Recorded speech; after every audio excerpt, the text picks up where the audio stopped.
वो सब गाइस, कैसे हैं आप लोग। दोस्तों आज का वीडियो थोड़ा सा अलग है। आज मैं आपको अपने सैफ भाई से मिलवा रहा हूँ। सैफ भाई अपनी कुछ फीलिंग आपके साथ शेयर करना चाहते हैं। क्या चीज़, जैसे कुछ लोग कहते हैं, मैं किसी धर्म की बात नहीं कर रहा हूँ या मैं किसी जाति की बात नहीं कर रहा हूँ, मैं इंसानियत की बात कर रहा हूँ। हम लोग कहते हैं हम इंसान हैं, या मैं इंसान हूँ, या मैं हिंदू मुसलमान हूँ, या मैं बहुत ज़्यादा भगवान को मानता हूँ। ठीक है, अच्छी बातें मानता हूँ, पर अगर मेरी दुकान पे कभी कोई मेरे से 2 रुपये मांगने भिखारी आ जाता है, मैं उसको मना कर देता हूँ, भाग जा, टूटे नहीं, निकल यहाँ से। पर अभी मेरा दोस्त मुझसे कोई कहेगा यार सिगरेट पीने चलना है, तो तभी मेरे पास 20 रुपये निकल के आ जाएंगे। तो क्या ये इंसानियत होती है? तो ऐसी अभी सैफ भाई हमारे साथ अपनी कुछ फीलिंग शेयर करने वाले हैं।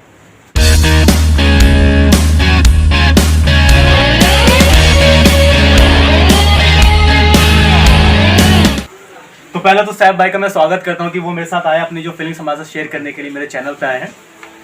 तो सैफ भाई पहले तो थोड़ा सा मैं जरा सा आपके बारे में जानना चाहूँगा कि सैफ भाई आप कहाँ से बिलोंग करते हैं? मैं सरवाखेड़ा से बिलोंग करता हूँ। अच्छा जी, काशी वर्मा आता है और मेरा नाम सैफ अत्तारी है और मैं क्लास 12th में हूँ। और मैं आज आपको अपनी कुछ फीलिंग शेयर करना चाहता हूँ।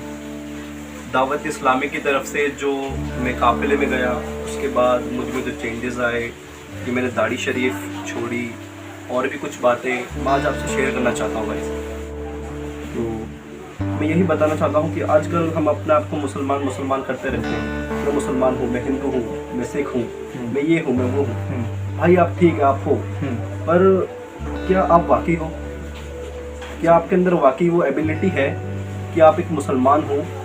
क्या आपको तमीज़ है कि एक मुसलमान क्या होता है, उसके अंदर क्या क्या खूबियाँ होती हैं? कि आज वाकई आपके अंदर कुछ इस तरह की बातें हैं जो आपको मुसलमान बनाती हैं या हिंदू बनाती हैं। आजकल देखा जाता है कि नॉर्मली इंसान अपने आप को बहुत ज़्यादा वो कहता है मैं मुसलमान हूँ, मैं ऐसा कर दूंगा, हिंदू हूँ, मैं वैसा कर दूंगा एंड ऑल। तो मैं यही बताना चाहूँगा आपको कि गाइज अभी मैं भी जस्ट 2 से 3 मंथ्स पहले की बात है, मैं एक दावत इस्लामी तहरीक है अल्हम्दुलिल्लाह, मैं उसी के दौरान 3 दिन का काफ़िला सफ़र होते हैं उसमें हर माह हर मंथ। तो मैं काफ़िले में गया, तो काफ़िले में 3 दिन की मस्जिद में एक स्टे होता है। तो वहाँ पे जाके मैंने देखा कि हाँ यार वाकई मुसलमान को ऐसा नहीं होना चाहिए जैसा मैंने अभी तक अपनी ज़िंदगी गुजारी में, ऐसा नहीं होना चाहिए था। सैफ भाई जैसे आप बता रहे हैं आपने वहाँ पे काफिला अपना ज्वाइन किया, तो क्या चेंजेस आपने वहाँ पे पाई, क्या चीज़ आपने वहाँ देखी? जब मैं गया वहाँ पे काफिले में तो मैंने इससे घर वालों से परमिशन ली, तो आमतौर पे परमिशन मतलब पूरी नहीं थी घर वालों की तरफ से कि आप जाओ काफिले, पर फिर भी मैं फोर्सफुली अपने मम्मी पापा को मेरे 3 दिन के लिए अपने कपड़े वगैरह मैंने पैक किए और मैं चल दिया। तो अल्हम्दुलिल्लाह मैंने वहाँ पे जाके देखा कि एक मुसलमान को वाकई कैसा होना चाहिए। आमतौर पे कुछ रूल्स एंड रेगुलेशन ऐसे होते हैं जो हम फॉलो नहीं कर पाते। अच्छा, जैसे कि हमारा गुस्ल हो गया, कैसे नमाज पढ़ी जाती है उसके तरीके होते हैं, हमें नमाज पढ़ने का भी तरीका ही नहीं पता। एक तादाद तो ऐसी है जिसे यही नहीं पता कि नमाज किसे कहते हैं, सही बात, वुजू किसे कहते हैं, गुस्ल किसे कहते हैं, आमतौर पे पता ही नहीं होता। एक तादाद मैं मानता हूँ कि ऐसी होगी जिसे पता ही नहीं कि नमाज भी कोई चीज होती है, अजान भी कोई चीज होती है।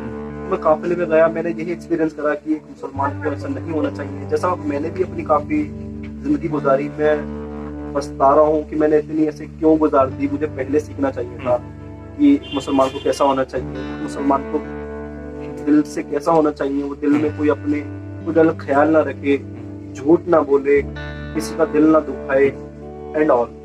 और बाकी ये छोटे छोटे मसाइल्स वगैरह होते हैं जो आमतौर पे नहीं पता होते हैं, जो मैं अपने घर पर भी नहीं सीख पाया था। तो जब मैं काफिले में गया 3 दिन के, तो मैंने वहाँ पे जाके सीखा कि नमाज किसे कहते हैं, नमाज के अंदर क्या जरूरी है और क्या क्या इम्पोर्टेंस है अपनी, तो मैंने ये सीखा। तो बाकी वहाँ पे जैसे मैं गया और 3 दिन रहा, तो वहाँ की फीलिंग्स ही कुछ होती है। मैं आपको मैं वर्ड मेरे पास नहीं है कैसे, मतलब थोड़ा आप मुझे बताइए चेंजेस आप कह रहे हैं, क्या फर्क आपको, जैसे आप घर में बता रहे हैं सबसे पहले कि आपको कुछ चीजें सिखाई नहीं गई। मैं आपको बताऊं कि एक बंदा जब अपनी जुबान से जब वो झूठ निकाल लेता है ना, हाँ जी, तो जब वो जिस पल वो झूठ निकाल लेता है, वो अपनी जुबान से झूठ को नहीं आने देता, गलत बात को नहीं आने देता, तो उस वक्त उसकी जुबान में वो तासीर आ जाती है वो वैल्यू उसकी वॉइस में हो जाती है कि जब वो किसी सामने वाले को किसी चीज की दावत देता है, कोई समझाता है, तो वो असर करती है। हम एक छोटा सा एग्जांपल ले लेते हैं। मैं कोई चीज अगर नहीं करता, मैं अगर नमाज नहीं पढ़ता और मैं दूसरे को कहूँ कि यार भाई आप नमाज पढ़ो, चलो मेरे साथ। सही बात। एक बार कहूँ, 2 बार कहूँ, तीसरी बार वो मेरे को कहता है, अरे भाई तुम पढ़ते हो। सही बात है नहीं है? मतलब वही बात खुद तो आप उसको फॉलो करते हो, नहीं दूसरे फॉलो करने के लिए बोल रहे हो। लेकिन अगर आप दिल से फॉलो करते हो तो हाँ जी। आपको कहने की जरूरत नहीं है। आप एक बार उन्हें देखोगे तो वो समझ जाएंगे कि भाईजान हमें नमाज की दावत देना चाहते हैं। तो मैं यही बताना चाहूंगा कि जब मैं काफिले से वापस लौटा 3 दिन के बाद, तो मैं देखता हूँ अपने मम्मी पापा के चेहरे पर वो खुशी, बहुत ज्यादा खुशी देखता हूँ। मैं भी बहुत होपलेस हो जाता हूँ उन्हें देख के। 3 दिन बाद मैं अपने मम्मी पापा को मिलता हूँ, तो मतलब वर्ड नहीं है, मैं क्या बताऊँ। मतलब आपने कैसे जो रियल चीज है, लाइफ की रियलिटी वहाँ सीखी है आपने। हाँ, जो मैंने सच्चाई क्या है, जो अपने मम्मी पापा के चेहरे पर जो स्माइल देखी, वो देख के बस क्या बताऊँ आपको, मतलब एक अलग सी जो फीलिंग्स होती है ना, अपने मम्मी पापा को भी मुस्कुराते हुए आप देखो, आपकी वजह से आपके मम्मी पापा मुस्कुरा रहे हो। जन्नत तो आपके माँ बाप के पैरों में ही है। बिल्कुल। तो 3 दिन बाद तो मैं अपने मम्मी पापा से मिला, वो मुझे देखते हैं कि सैफ 3 दिन की काफिले से आया। चलो पहले मुझे ये बताओ, आपके माँ बाप ने क्या चेंज आप में देखा जैसे आप वहाँ काफिले से अपने आए? सबसे पहले चेंज उन्होंने देखा कि सबसे पहले मैं खुद भी, मैंने नमाजों की पाबंदी की अल्हम्दुलिल्लाह, और मैंने अपने पापा को और अपने घर में अपने छोटे भाई बहन जो है उन्हें नमाज की दावत दी कि भाई आइए नमाज पढ़ने चलते हैं, पापा आइए नमाज पढ़ने चलते हैं। तो उन्होंने ये देखा कि यार ये कल तक तो कुछ नहीं पढ़ता था, सही बात, आज हमें कह रहा है, सही बात, सही बात, अच्छा हो गया है और पहले से बेहतर, और भी मतलब कुछ बातें बाकी सीख के आया है, इससे इस बात का इल्म हो गया है कि हमें दावत दे रहा, वरना कल का बेनमाजी आज अगर दावत दे रहा तो चेंज है। सही बात है। बाकी फिर मैंने अपने भाई बहनों को नमाज की दावत दी। फिर जैसे चौराहों पर आजकल हमारी एक ताकत ऐसी होती है जो अजान होती रहती है, पर साइलेंस मेंटेन नहीं करते। जबकि मैं खुद देखता हूँ, मैंने खुद इस बात का एहसास किया है कि अगर कोई गैर मुस्लिम भी हो, कोई हिंदू हो, सिख हो, ईसाई हो, तो उन्हें भी कई बार देखता हूँ जब हमारे इस्लामिक धर्म में जब अजान हो रही होती है तो वो अपना जो वॉइस होता है, साउंड होता है, लाउड स्पीकर वगैरह वो कम कर देते हैं। मतलब वो रिस्पेक्ट करते हैं कि हाँ यार की अजान हो रही है, वो जबकि मुसलमान नहीं है। सही बात। और भाइयों हम मुसलमान हैं, हम ईमान वाले हैं, हम अपने आप को मुसलमान कहते हैं, हम अपनी गर्दन कटाने तैयार हो जाते हैं। और मेरे भाई आप गर्दन कटाने तैयार हो, अजान हो रही है, आप अपने गानों की आवाज कम करने तैयार नहीं हो, आप अपना टीवी बंद करने तैयार नहीं हो। कुरान करीम जो सबसे अफजल किताब है, जो आसमानी किताब है, वो आप नहीं पढ़ सकते जब अजान हो रही है, वो भी रोक दी जाती है, उसे भी आप बंद करके रख देखो कि अभी कुछ अजान हो रही है, जवाब दे दिया जाए। और आमतौर पर हमें जो देखने मिलता है, आमतौर पर मुसलमान मतलब ऐसा हो गया है, मुसलमान के लिए लायक नहीं है आज का मुसलमान। हकीकत बात तो ये है, क्योंकि ऐसी कोई चीज उसमें देखी नहीं जाती, ना आज का मुसलमान सही से सच बोल पाता है, और ना ही वो अपने जो रूल्स एंड रेगुलेशन होते हैं ना ही वो फॉलो करता है। मतलब अपने जो कहते हैं अपने धर्म की ही रिस्पेक्ट नहीं कर पाता है, दूसरों को तो क्या करेगा, कहीं ना कहीं नहीं कर पाता। सही बात। तो मैं यही चाहता हूँ कि भाइयों और बहनों, ये दावत इस्लामी जो तहरीक है अल्हम्दुलिल्लाह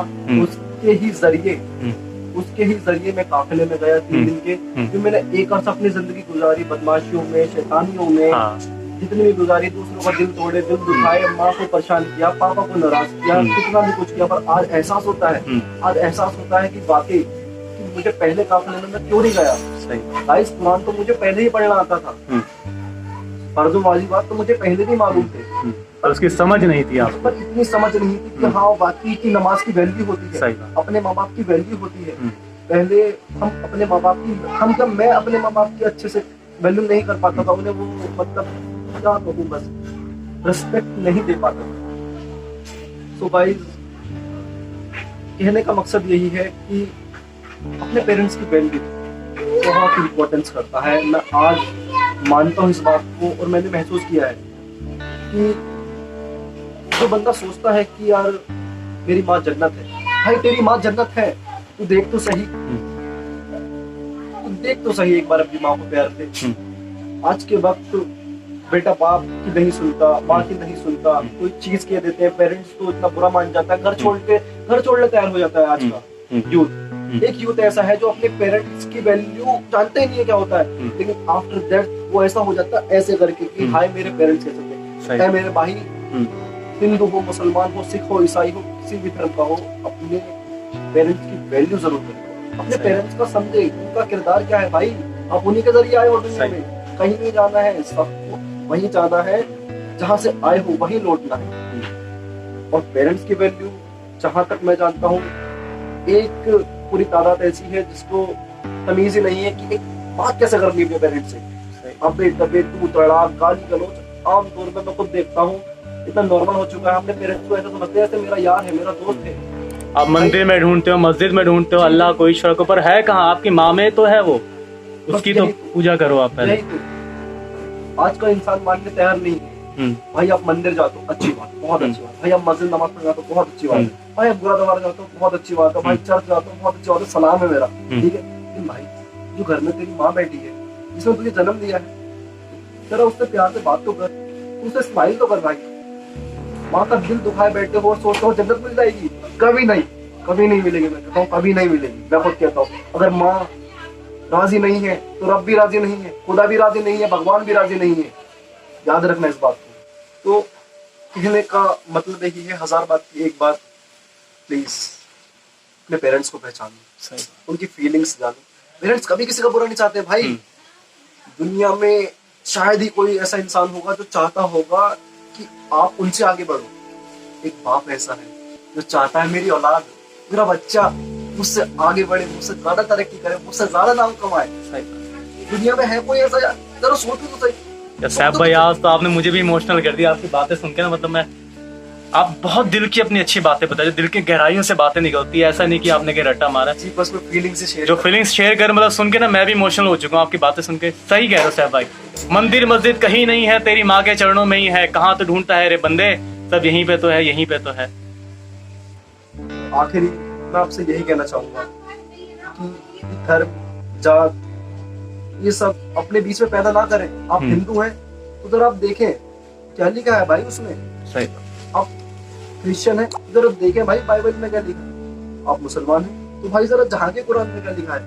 अगर आपको अगर जरा सा भी इल्म हो तो आप एक दूसरे की धर्म की बेअदबी ना करें। आप ये ना कहें कि वो पंडित है मैं उससे नहीं बोलूंगा, आप ये ना कहें वो मुसलमान है मैं इससे बात नहीं कर सकता, आप ये ना कहें कि वो सरदार है जी मैं उससे नहीं मिलूंगा। आप पहचाने तो सही क्या लिखा है उनमें, क्या है उनमें। सिर्फ देखे, गौर करें, फिक्र करें इस बात की कि जो आज हम एक दूसरे को मारने काटने की बातें करते हैं, हिंदू मुस्लिम करने की बातें करते हैं। जरा मेरा भाई जरा कुरान उठा के तो देखो, जरा बाइबल उठा के तो देखो, जरा गीता उठा के तो देखो, कहाँ लिखा है उसमें हिंदू मुस्लिम करने वाला? कहाँ लिखा है कि आप प्रचार करो? कहाँ लिखा है कि किसी मुसलमान को आप मारो? कहाँ लिखा है किसी धर्म में को आप मारो? किसी धर्म में नहीं लिखा। मैं मुसलमान हूँ अल्हम्दुलिल्लाह, और मैं मानता हूँ कि मैंने वैसे अभी पूरा कुरान मुकम्मल नहीं किया, पर मैं मानता हूँ कि मेरे कुरान में ये कहीं नहीं होगा कि आप किसी हिंदू का जाके बेवजह गला दबा दो, बेवजह किसी बेटी का रेप कर दो। जरा भाई सोचिए तो आप क्यों इतना हिंदू मुस्लिम फैला रखा भाई? क्या है, क्यों पकड़ रहे हो एक दूसरे के गले? हाथ क्यों नहीं पकड़ते, साथ क्यों नहीं देते, क्यों नहीं देते, क्यों एक दूसरे को नीचे निगाहों से देखते हो? भाई इंसान है, ये स्किन मेरी भी वही है, हिंदू की भी वही है। कुर्ता पजामा, ये अगर ये मैं टोपी उतार दूं तो मैं ही हिंदू, ये मैं पगड़ी मार दूं तो मैं ही सरदार, ये टोपी पहन लूं तो मैं ही मुसलमान। भाई इंसान ही इंसान है, पहचाने अपने आप को। और बाकी अल्लाह से यही कहूंगा कि अपने पेरेंट्स की वैल्यू जरूर पहचानें। और ये हिंदू मुस्लिम भाई देखो इसमें कुछ नहीं रखा है, ये सब बर्बाद करने वाली चीजें हैं। आप हिंदू मैं मुस्लिम ये सब कुछ नहीं रखा है। इंसान है, जो दुनिया पे आया हो वो इंसान है, फिर चाहे वो हिंदू हो, मुसलमान हो, सिख हो, ईसाई हो। और वाकई में अगर आप चाहते हैं कि आप एक अच्छा बने, अच्छा इंसान बनना चाहते हैं, तो सबसे अच्छा यही है कि आप अपने रिलीजियस बेस क्लियर करें, उन्हें पहचाने, उन्हें जाने, कुरान पढ़े, बाइबल पढ़े, गीता पढ़े, क्या लिखा है उनमें ये पहचाने, अपने अंदर उन्हें समाए, अपने दिल में उन्हें समाए। भाई किसी भी ऑथर की किताब पढ़ने से आप नहीं तो सीख लोगे बायो में क्या होता है, फिजिक्स में क्या होता है, ये कौन सा लो है, ये कौन सा सेल है, ये न्यूक्लियस है, ये वो है। भाई जो ऊपर वाले ने जो किताब उतारी है जरा उसे भी तो कभी पढ़ो, जरा उस ऑथर को भी तो कभी देखो जिसने तुम्हें पैदा किया। भाई कोई आप चीज खरीदो तो उसके साथ एक छोटा सा आजकल एक पेज आता है, उस पर लिखा होता है उसके बारे में कि इसे कैसे यूज करना है, इसके क्या एडवांटेज है, इसके क्या डिसएडवांटेज है, इसे ऐसे करने से। तो भाई आप भी इंसान हो, आपके लिए भी किताब उतारी गई, आपके लिए भी कुरान उतारा गया, आपके लिए भी गीता उतारी गई, आपके लिए भी बाइबल उतारी गई। तो उसे पढ़ें और अपनी जिंदगी कैसे गुजारनी है, कैसे बसर करनी है, कैसे बितानी है, सही मायने में उसे पढ़ें और उससे इल्म नॉलेज हासिल करें। बेवजह एक दूसरे का गला न पकड़े, मैं हूँ मुसलमान मैं हिंदू। भाई ये कहीं नहीं लिखा है, ये कहीं नहीं लिखा है कि तुम मुसलमान मैं हिंदू एक दूसरे का गला पकड़ रहे हैं, तलवारें निकाल ले रहे हैं जरा सी देर में। नहीं भाई नहीं। अगर है तो दुनिया में जो आया है सबसे पहले इंसान ही आया है, ना वो मुस्लिम ना वो ईसाई ना वो हिंदू। आया है तो इंसान आया है। ये हिंदू मुस्लिम फसाद हाथ जोड़ के कहता हूँ ना करें। और अगर अच्छा ही बनना चाहते हैं तो भाई दूसरे का भला करें, हिंदू मुस्लिम ना करें। दोस्तों की अगर मदद कोई करें। मुसलमान प्यासा है तो उसे पानी पिलाए, कोई हिंदू प्यासा है तो उसे पानी पिलाए। सही बात। भाई ऊपर वाला सब देखता है, ऊपर वाला ये नहीं देखता कि तूने आज किसी हिंदू को पानी पिला दिया, नहीं मैं तुझे सवाब नहीं दूंगा। भगवान ये नहीं देखेगा कि आज तूने किसी मुसलमान को पानी पिला दिया, नहीं मैं तेरे को उसका वो नहीं दूंगा, सवाब नहीं दूंगा। नहीं भाई इंसान है, मुसलमान हो हिंदू हो सिख हो ईसाई हो कुछ भी हो। भाई चाहूंगा ऐसे कि मैं मुसलमान हूँ तो जैसे मैं काफी में गया वहां से मैंने काफी कुछ सीखा, तो वैसे ही आप भी जिस भी धर्म से ताल्लुक करते हैं, हिंदू हो तो मंदिर और सिख हो तो गुरुद्वारा, मुसलमान हो तो मस्जिद, इनकी अहमियत अपने दिल में लाएं। मुसलमान है तो नमाज पढ़ें, हिंदू है तो मंदिर में जाया करें, सिख है तो गुरुद्वारा में, ईसाई है तो चर्च में। क्योंकि भाई ये रिलीजियस प्लेस है, यहाँ पे जाके यहाँ पे दिल में सुकून होते हैं। हकीकत बात है, वो सुकून आपको करोड़ों रुपये नहीं दे सकते जो सुकून आपको मंदिर मस्जिद चर्च गुरुद्वारा देते हैं। तो इन लास्ट में यही कहना चाहूंगा कि भाई अपने धर्म को पहचानें और हिंदू मुस्लिम ना करें। बाकी अब भाई जय हिंद जय भारत।